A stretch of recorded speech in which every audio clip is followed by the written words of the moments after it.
Oh, jeez. That was so off. Oh, man. Okay. Yeah, you don't go let's try it 3, again. 2, 1. Pause and What then do you clap. want? No, there's no pause. Let's try it one more 3, 2, time. 1, Let's do it one more clap. time. All right, let's try it one more Okay. time. 3, 2, 3, 2, 1, 1. clap.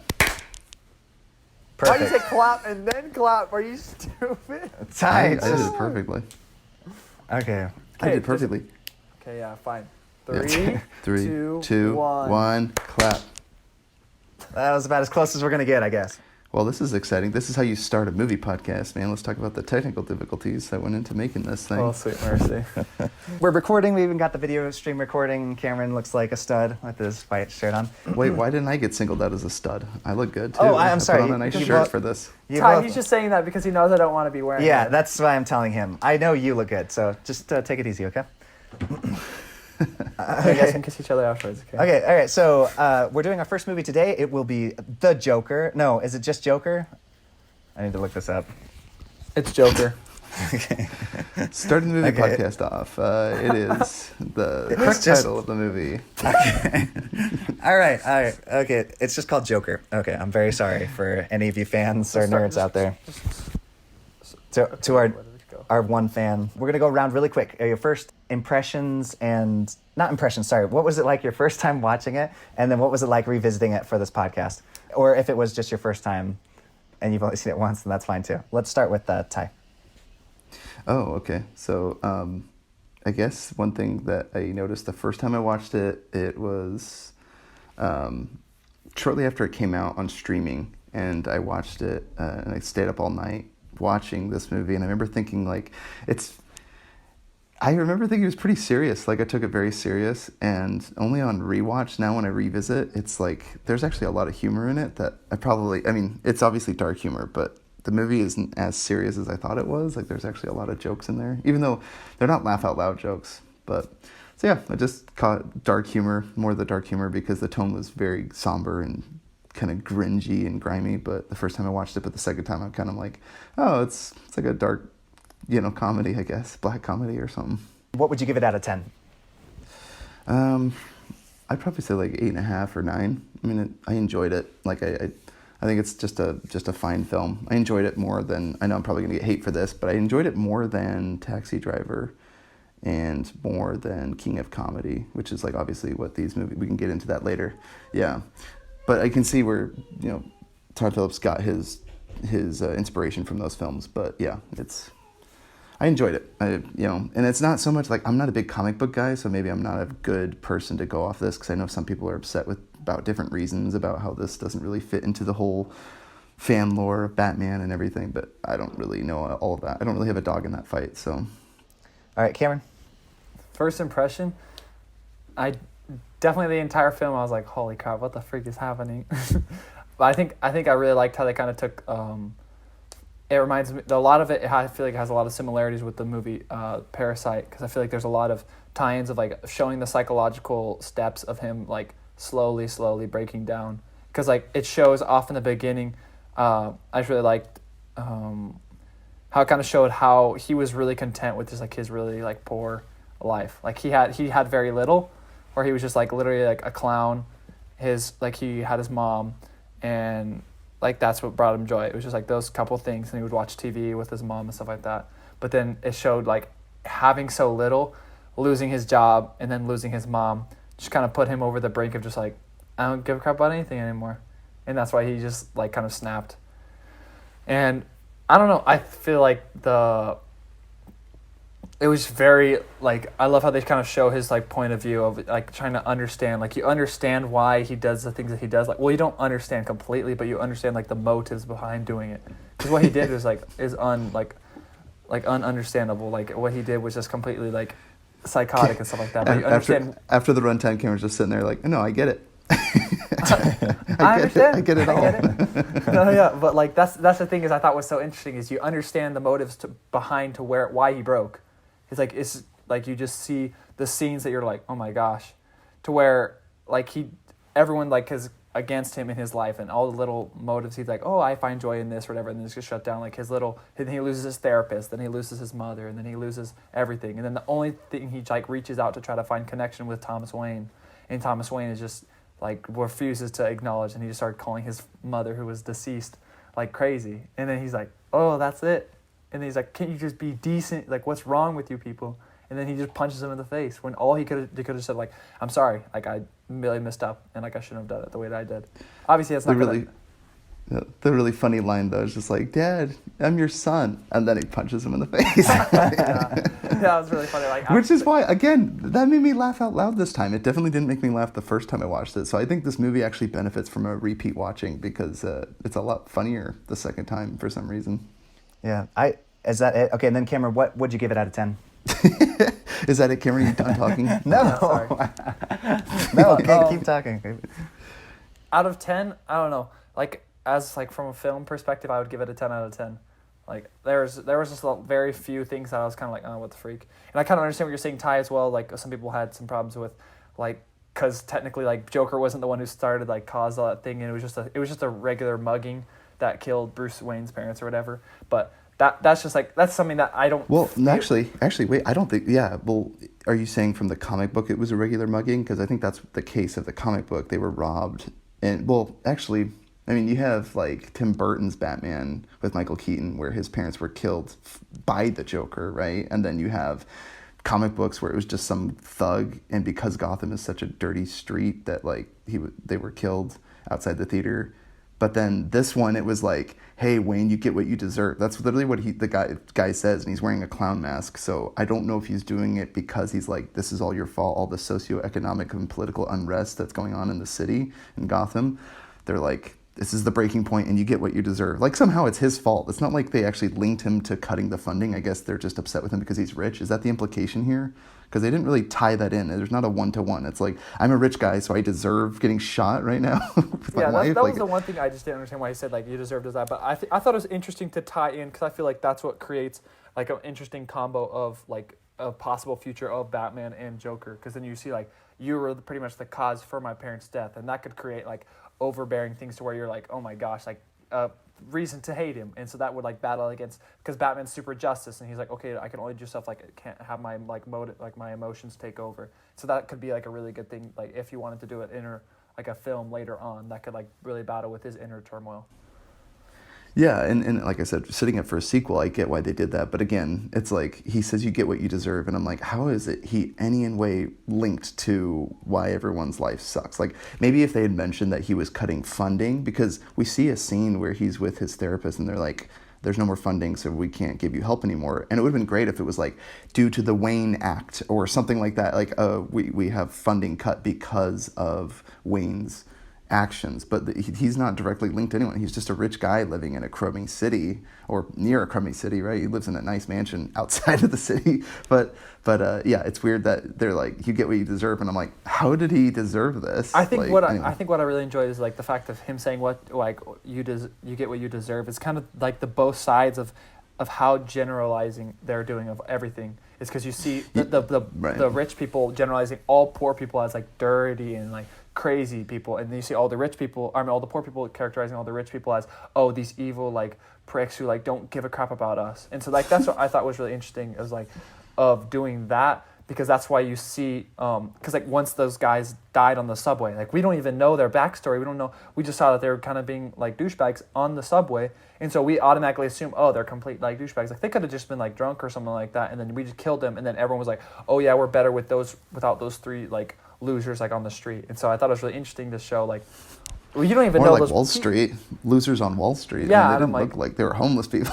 Well, no, that's what I'm saying. Like, they're like, that's all the poor people were like, yeah, it's better without them. And, like, you didn't even know who they were, and so they were just generalizing them. Yeah. Oh, because they had money, that they're bad people. Just like the rich people were like, oh, because you're poor, you didn't do a good job and you didn't take advantage of the best situation, because, like, everyone's equal.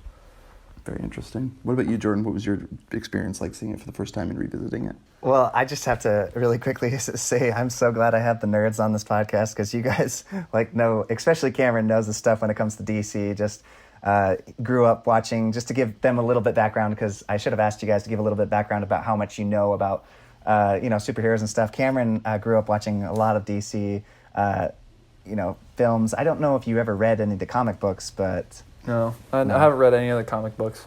Okay, that's... Because I had a life? Oh, shots fired. Well, I mean, because sports and women. I didn't have money. My that. mom didn't love me enough to give me money for comic books. That's why. Or maybe she did love me and didn't give me money for comic books. Yeah. I should probably make a disclaimer. I love people that collect comic books, by the way. No disrespect. Oh yeah. Oh my gosh. Just so Todd doesn't get hunted down and murdered. No. Of course. And then the person says, "You get what you deserve." Yeah, come at me, dude. This is supposed to be like a lighthearted podcast, man. I love. Take it easy, folks. Oh, jeez. Well, I was just curious as to our background. I should have asked that as one of the questions. Yeah. So, Cameron, what is your life story to this movie? Yeah. Well, this movie touched me. Let him go. This movie touched me in so many ways. Okay, so what was it like on my first viewing? I went and saw it in the theater. I loved that I saw it in the theater because it was just a crazy, crazy experience. When I walked out of the theater, I remember thinking I was terrified. I'm like, oh my gosh, this could have like a really bad influence on people. Same as I thought Taxi Driver did, because as it was influenced by Taxi Driver. And I was actually just talking to my roommate about this, and he said that apparently there is a movement or something going on in social media about this whole Joker situation. I forget, he even said it has a name for it. I wish I brought him on the podcast, but I told him it was in 7 minutes, and he's like, maybe next time. But anyways, he just said that there apparently is a social movement. I probably should have done a bit more research on that. This is our first podcast, so I apologize. Oh, it's okay. Just cut that out. They won't know. Okay. We did hours of research for this. We did hours and hours. Hours and hours. So yeah, my first experience, I was terrified because I thought this will create a movement. I thought people would do something. Because, with Batman, The Dark Knight, there was that shooting at the theater. I thought something scary or terrible would happen like that because... Sorry, is it The Dark Knight Rises you're referring to? Oh, it was The Rises. I'm sorry. That's right. Yeah. It was after Dark Knight. No, yeah, but yeah, I know what you're saying. Thank you for correcting me. Yeah, I can tell. If anybody's like nitpicky about things, I will probably say a lot of wrong things. So I'll just make a disclaimer. We don't know all things. Except Cameron. Cameron knows all. Yeah, I Cameron don't know knows all. of us. I don't know all. Okay, so and then revisiting it, I actually thought I wouldn't revisit it because it was just so dark and visceral, and there's just scenes in it like I can't get images out of my head. Like when he stabs that guy with was it a knife? Oh no, scissors or whatever. And like multiple times, and then he bashes his head against the wall. I was like, I do not want to watch that. Which I actually came in and ended up re-seeing that scene with Cameron when I came home from work. Disclaimer: this is a family-friendly podcast.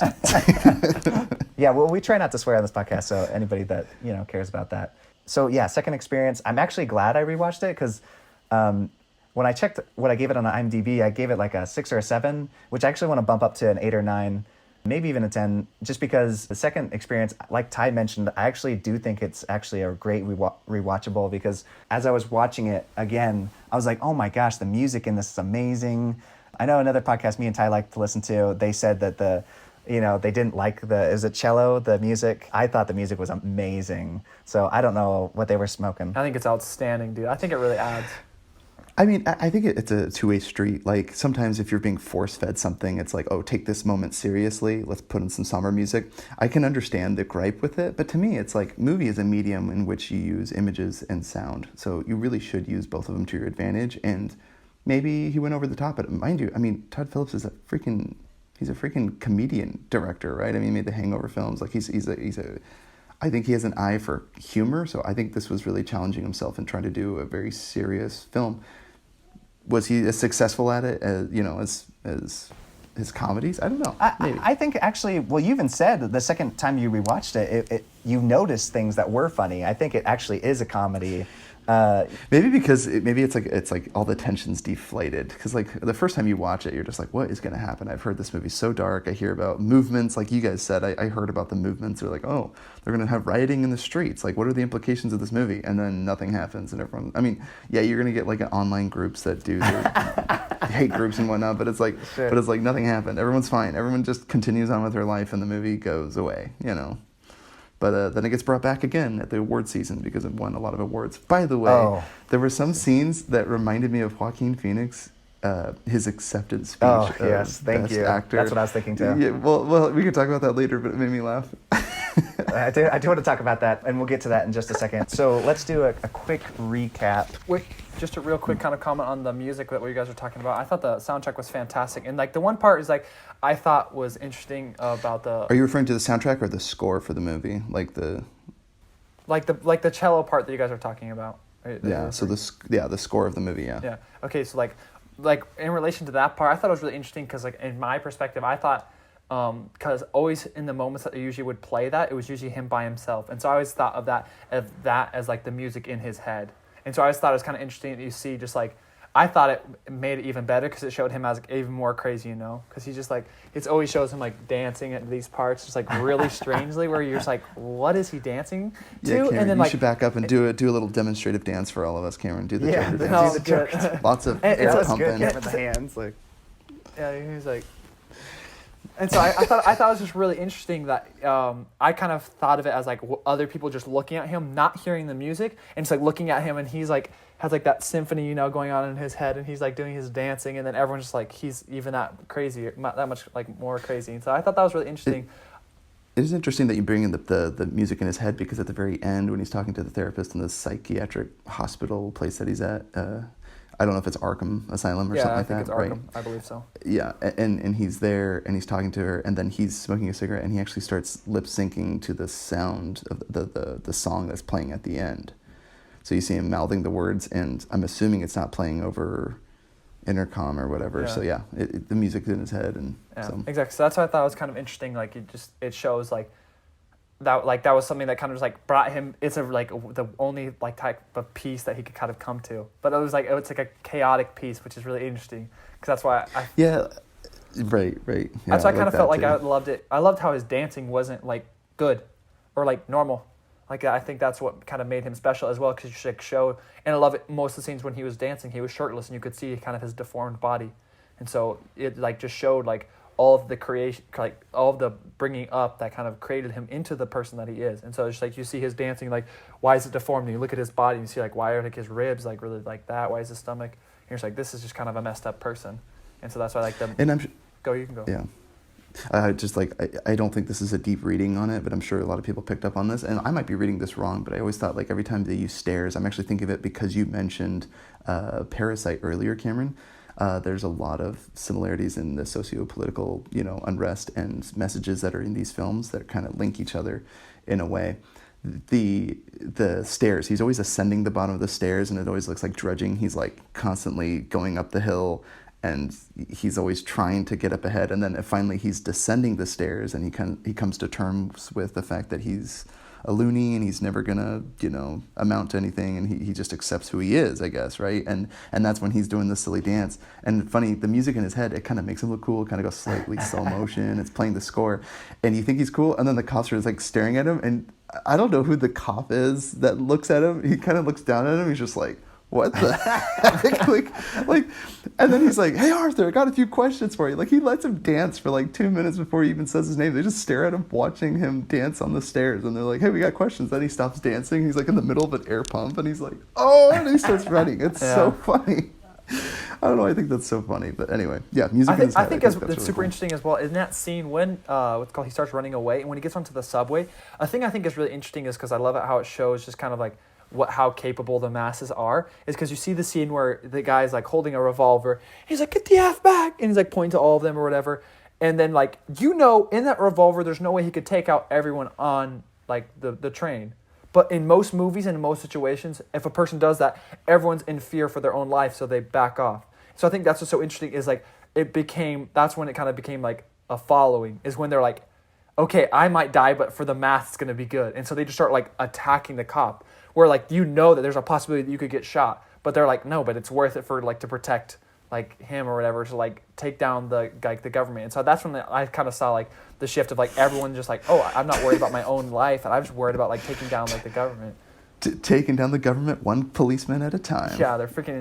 That's what I love, is kind of shows like the chaos of like how capable everyone is if they just like lost control. And so like everyone on that bus, like there was 2 guys who in any other situation, if you're on a bus with a lot of people, like they're like showing the badge and then whipping out the gun, and everyone's getting out of their way and like pointing to where the guy is. But they're just like, no.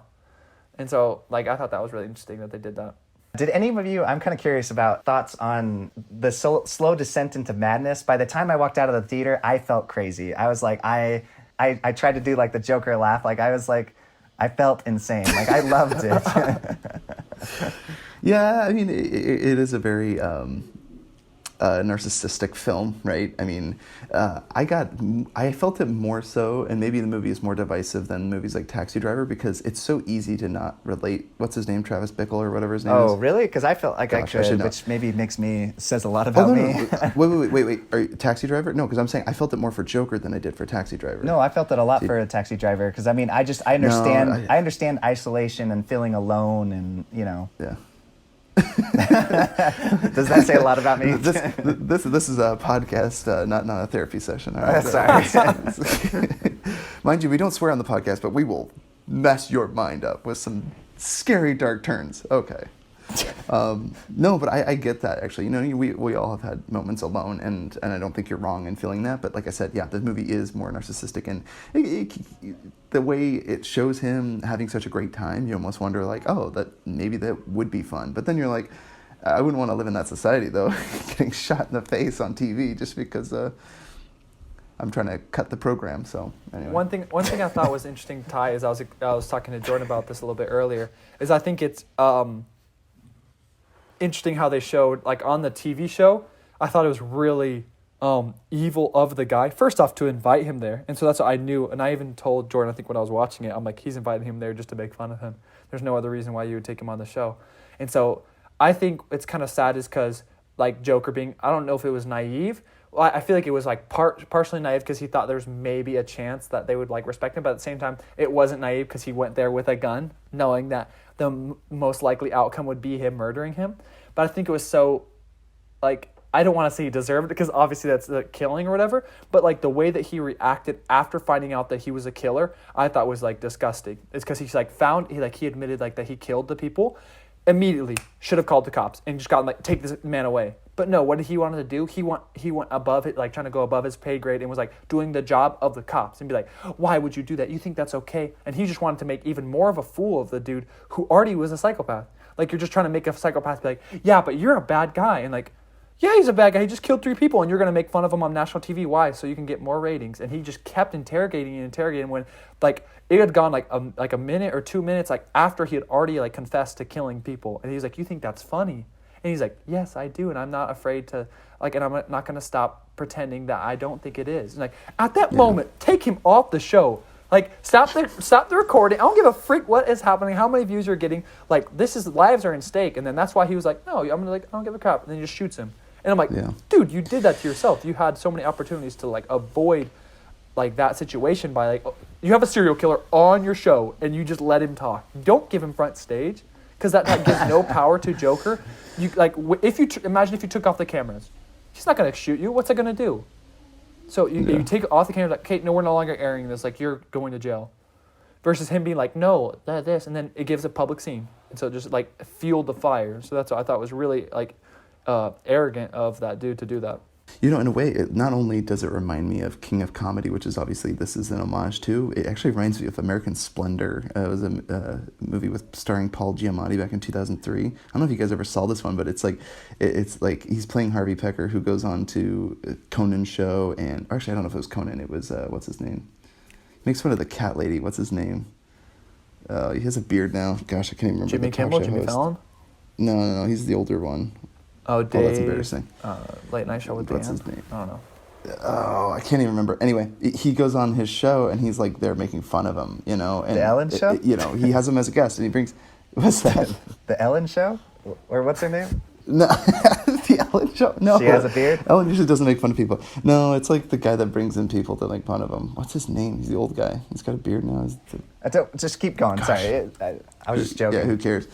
Let's hang up the podcast until I remember his name. No, it doesn't matter. American Splendor. But anyway, he goes on his show and he's like the butt end of a joke. Like he brings this guy in, he's very weird and eccentric, and they just have him on for laughs and kind of just like you just pity him ultimately because you're like you literally brought him onto the show to fail and to be the butt end of a joke. The butt end of a joker. Ha! I'm in on that. Thank you. Oh, jeez. Yeah, just thought of that. This is a funny podcast. I loved how they kind of it was like a lot like all the like darker tones of the. I mean, I didn't read the comics, but I've seen some of them. I've got a comic book that has all the like the best issues in it. Anyways, I know of them. I know of them. All right. Well, I know what a comic is. I know the comic is. Okay. Well,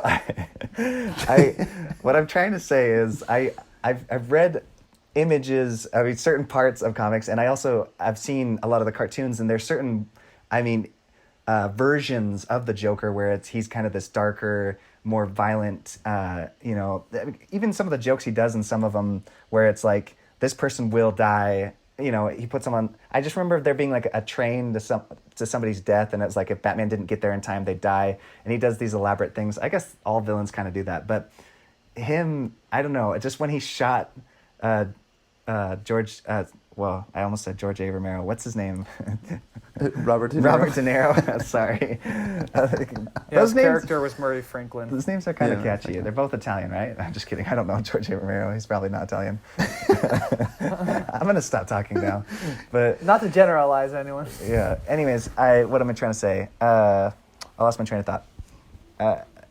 The darker tones of the comics. Yeah, I just like how the Joker kind of has that. As soon as he stabbed the guy with the scissors, and then I liked our conversation earlier, Cameron, where you just said it was like, when the midget tries to, I don't know the correct terminology for midget, but anyways, he was trying to... The short man, he was trying to get the door, and he couldn't reach it, and I was terrified for him. Like, that scene just made me sick to my stomach. I'm like, oh my gosh, is the Joker going to kill him? Like, because he's unpredictable, is kind of what we were talking about earlier. I think that's what I was talking to Jordan about, Ty. I thought was really interesting is the fact of, like, the Joker has morals, but what separates him from other people is he chooses when to use them, which makes him scary. And so that's the thing is, like, you see him, because you're like, oh, he's a man without morals. If he didn't have morals, then why wouldn't he just murder that, like, the smaller guy? Because the midget trying to leave, like, he could have just been easily just stabbed because he was a witness to a crime. Oh, are you referring to the little person, Cameron? We use terms that are friendly. I'm sorry. So Cameron would like to apologize to all the little people out there, or vertically challenged, I think they're called. And so I thought that was something that was really interesting, is it shows that's what makes him so scary, is because he, like, in like the snap of a finger, he switched from a complete psychopath to, like, being genuinely, like, that was like a kind gesture of him to, like, spare a dude's life, because, like, you've always been different. And, like, but Cameron, we live in a society where that's the norm. That doesn't need to be a kind gesture not to kill someone. In the situation, besides, speaking of kind gesture, he pretends, he lurches at him. He's like, yeah, he, like, scares him, and the poor guy's crying. No, I know, and so I think that's what's funny is, like, you just see the world from his perspective, and so that's what he thinks is funny. So it's like a sicko person view, and so I'm just saying, in the circumstances, it was, like, nice of him to spare his life. And that's the thing I thought was really interesting, is that he said, like, the most heart-to-heart moment he has with the small dude is in that moment of, like, where he doesn't know if he's about to die, and he's just like, you've always been so good to me. And then he, like, kisses him on the forehead, and you're like, wait, what the freak? And then he just lets him go. And then he, like, I love it because you see the midget, he's waiting for him to chase after him. Like, he's, like, looking back, like, you're actually gonna let me go? And then he gets the chance, just boom, gone. And so I think that's what's interesting, is they show like, kind of how like, you don't know when he's gonna apply his morals, because later in the show he just straight up kills the dude for, like, he kills Robert De Niro, Murray Franklin, just because he wants to. De Niro. Robert De Niro. Robert Danny DeVito.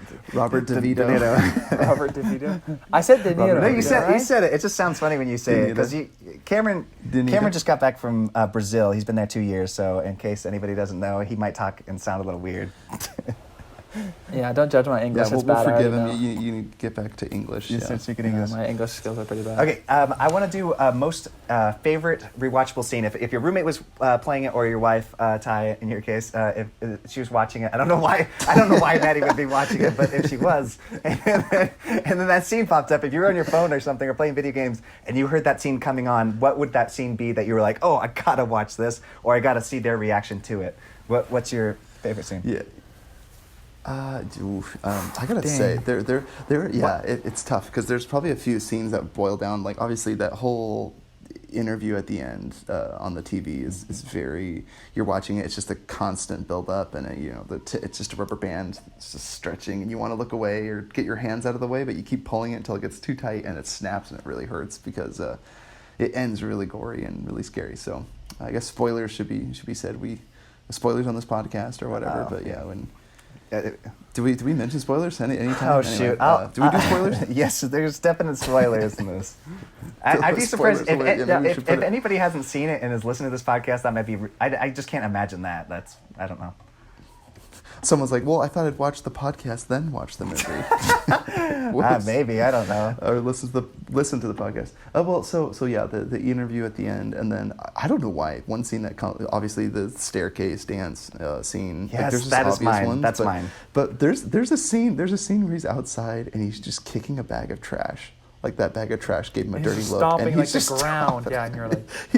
That is just so, I don't know. To me, that was like a scene that, I don't know why. It's just like a little scene that's in there, and I'm like, that is just so scary. I don't know why. But anyway, it just sticks in my head. So those are probably the three: the staircase scene, beating up the trash, and the interview at the end.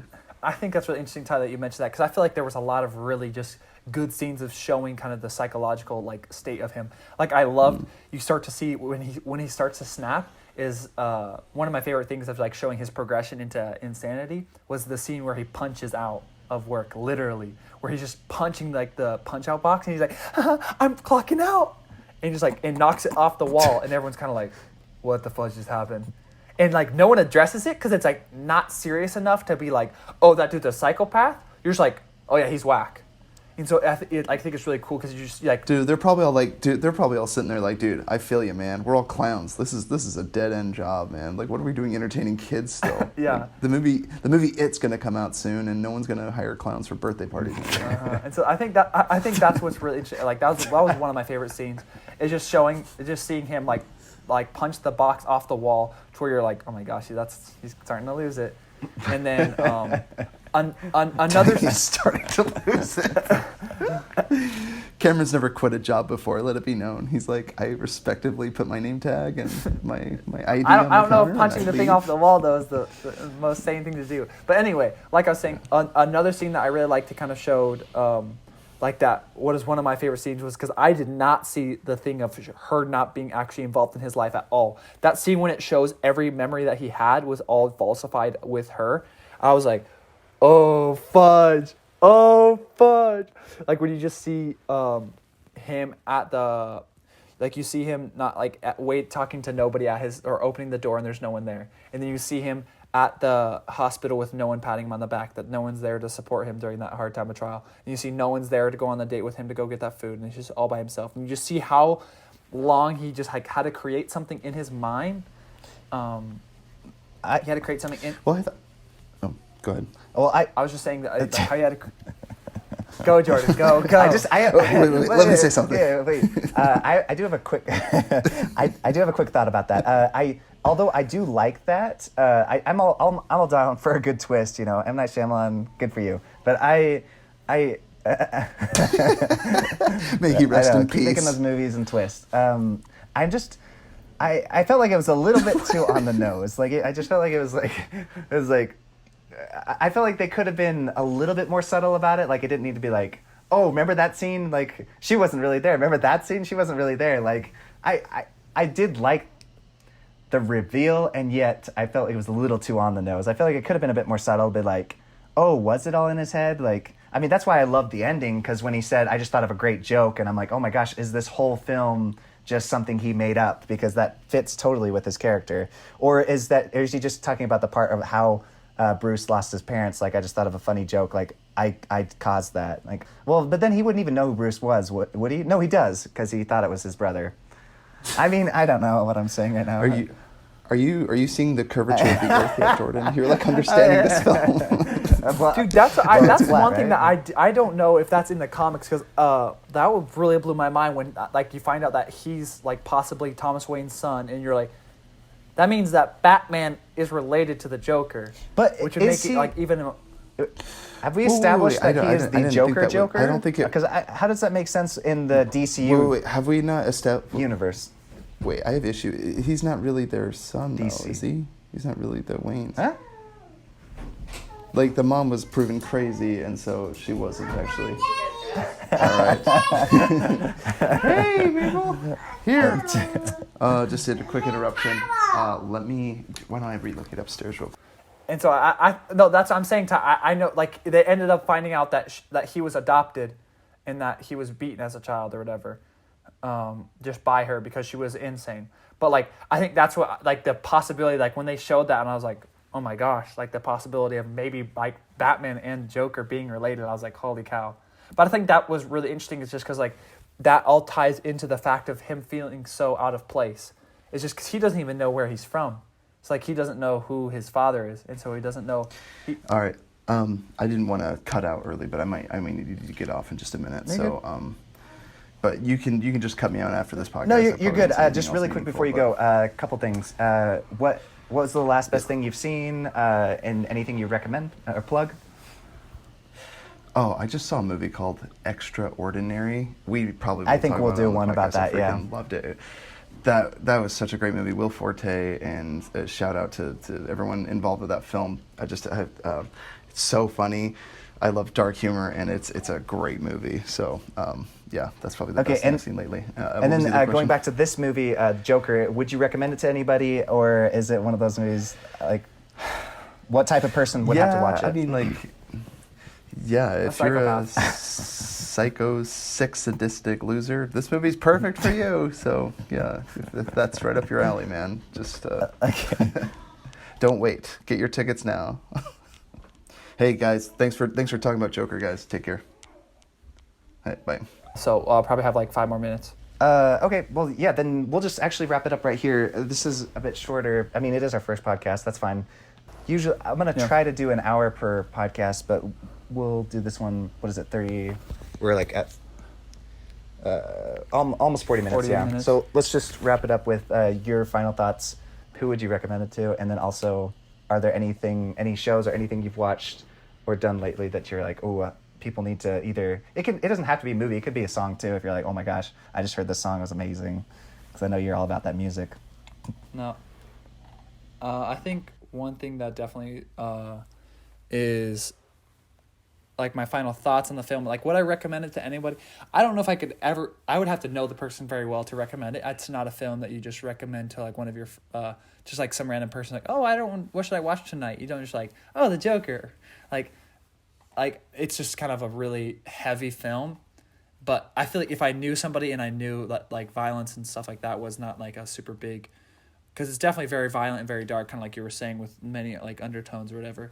So it's definitely a film you have to know the type of person and know like where their limits are to recommend it. But I mean I thought it was a great film. I thought there was lots of things that they did very, very well. I was like captivated the entire time. Like there wasn't a moment I wanted to miss of the film. And like I read the letter, and I thought it was really interesting how you just kind of, you don't know even after watching it for like I've only watched it once, and like even after watching it once, like I still have a lot of questions that I want to know and like want to figure out for like watching it a second time. So there's lots of things that like kind of like that I want to figure out better. And then something I've watched recently that I enjoyed. I feel like Venom kind of gets a bad rap. I watched it with some really low expectations. It was kind of similar to how Batman vs. Superman was. A bunch of people went to watched it right when it came out, and they hated it. And then I went and watched it, I think 6 or 7 months after the film was released. And obviously it's no masterpiece, but I think there was enjoyable parts in it. I think it ended up giving it like a 5 or a 6. Because I enjoyed the film. It wasn't anything very special. But I feel like it was the same thing with Venom. Like Venom, I feel like everyone was like, it was horrible. And I watched it and I was entertained. Obviously the plot wasn't like the most beautiful thing I've ever seen in my life, but I felt like it was an enjoyable film. I liked what you said too. You said after you'd watched it, you were like, ooh, I hope they make a second. Yeah, the last feeling, I was like, oh, I would be interested in watching a second. Like I would watch a second one. Like I'm not gonna go probably pay like money to go to the theater to watch the second one, but like I would watch the second one. I would like spend my time to watch it. I thought it was really interesting because like I feel like they did a really good job of Tom Hardy's a great actor, and they kind of just linked him in as a character that you don't normally see Tom Hardy as, of someone who wasn't like just a total bad A. And so I was like, oh dang, that's like interesting to see him kind of as like a okay. And then I have a couple more questions. As far as Jokers go, is he your favorite Joker? Where would you put him on the Joker spectrum? That's a hard one, right? I don't think it's. I don't think it's possible to beat Heath Ledger. I think Heath Ledger would probably be first, and then I'd probably have to put him. He did a really good job. I just don't know, because I feel like he was kind of a. It's hard for me to judge that because that's Joker fighting against kind of just like the society versus like fighting against an actual villain. Because he didn't really have to plan much. He just kind of went with the flow and then just tried to create chaos when he could. Versus like the Joker from The Dark Knight was very like meticulous, and so like he had everything like dotted to a T, and so he knew exactly what was going to happen, what he wanted to do, and he knew like how much time it would take for Batman to get to like the place, and how he couldn't get to both at the same time. Like stuff like that is just like, it's disgusting how good he did that. And so I think that's something that's like, it's kind of hard to top that, because this Joker, I think he did. If you're talking about a Joker that best represents, anarchy, I think this is one of the best. Like, of just showing like how unpredictable he is. Because the other Joker is like really like unpredictable, but I feel like I don't know if he's as like insane as this one.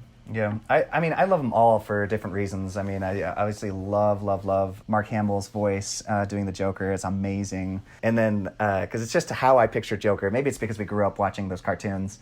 I'd probably put them right next to each other, both Heath Ledger and Joaquin Phoenix's interpretation of the Joker, because they're just so good. I even thought, after I watched it, like, they could call this anything else, like, just because of his performance. I mean, it was so good as just a performance itself, like whether it was Joker or not. He just made a perfect, crazy psychopath person.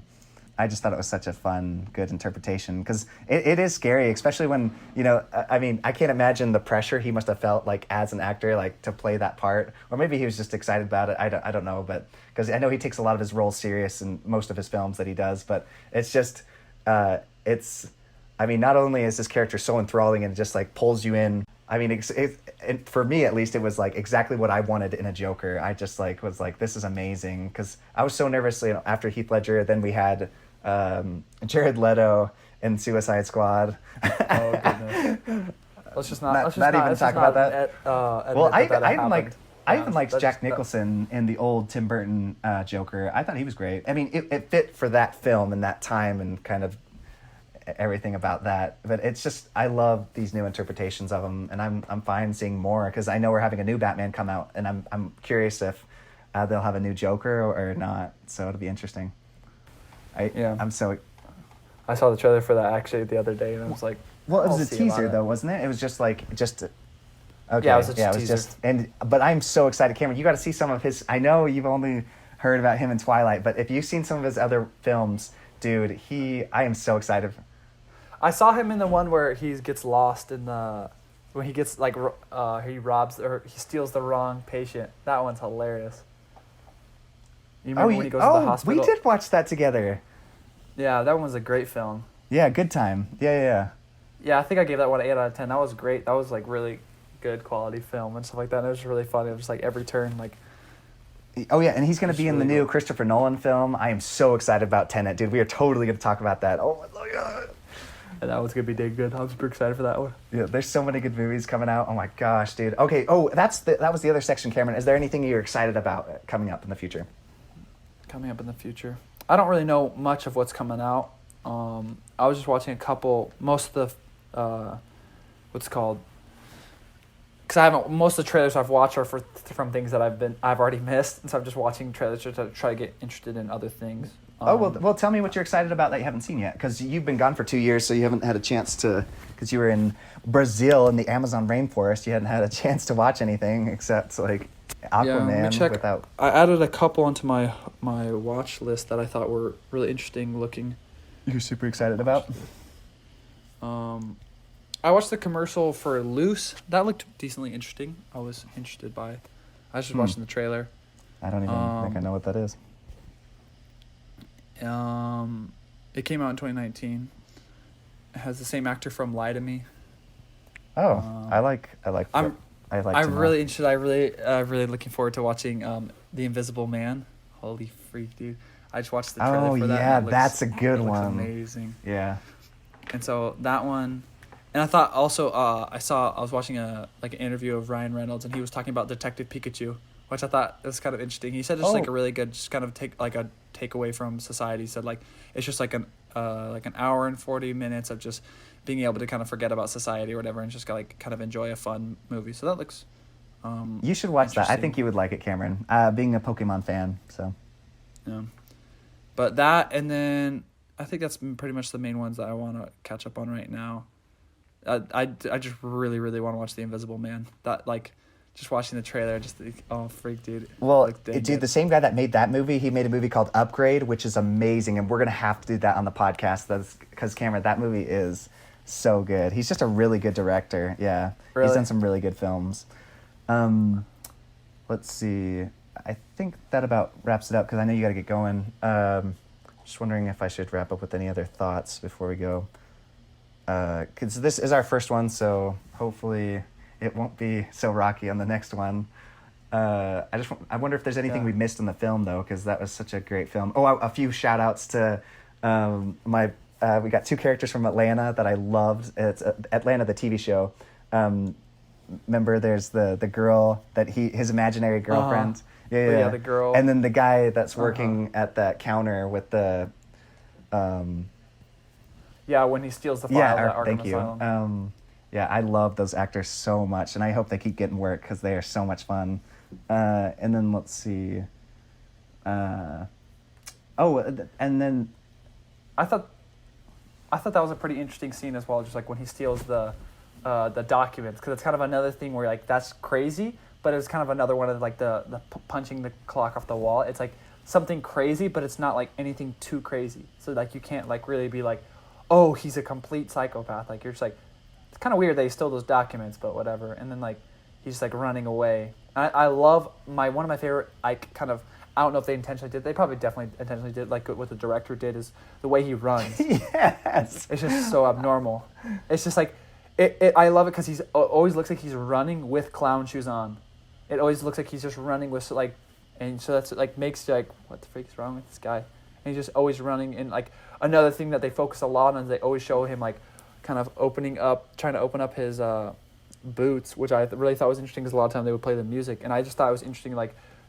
Maybe I was just my perspective. I kind of saw of him just all that hatred, kind of just tightened up and bundled up, and he's just trying to loosen it, and it's won't come undone, and you're just seeing him shaking. You're holy fudge! And so it's kind of just all that pressure of coming from that, and he's just about to snap, And he's always put on the shoes, and he's and it just kind of makes you whoa, that's kind of a messed up situation. Oh yeah, yep. I love that part too. Let's see if there's anything else.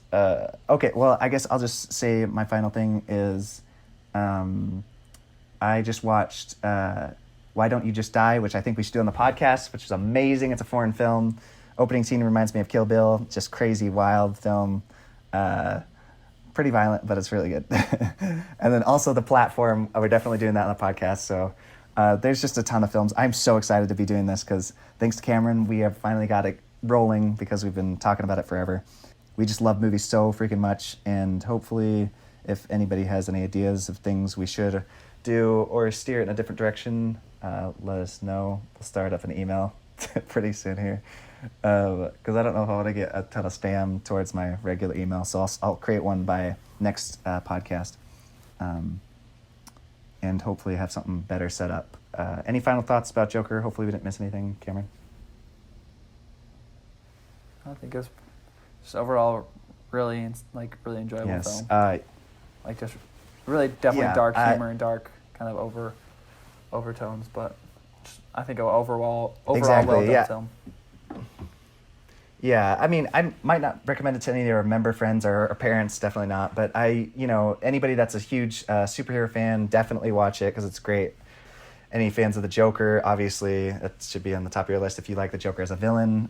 I think it's a great film study for, people that enjoy good films. It's got great music, great everything. I just thought, I thought visually it was very fun. I know Grant kept saying that, our other brother. Yeah, I think if you like psychology. Yes. Yeah. The study of psychology, just his slow descent into madness. He's such a good actor. The performance was great. I'm trying to think if there's anything else. Yeah, I just loved it so much. I think we will wrap it up there. So we will see everyone next time on our next podcast, hopefully with less ums and less likes and less it'll have more stability. Definitely lots of room to improve. Yeah, we'll work on it. Lots of room to improve. I will talk to you later, Cameron. Thanks, man. All right, sounds good. Bye. Okay, bye. Love you, bro.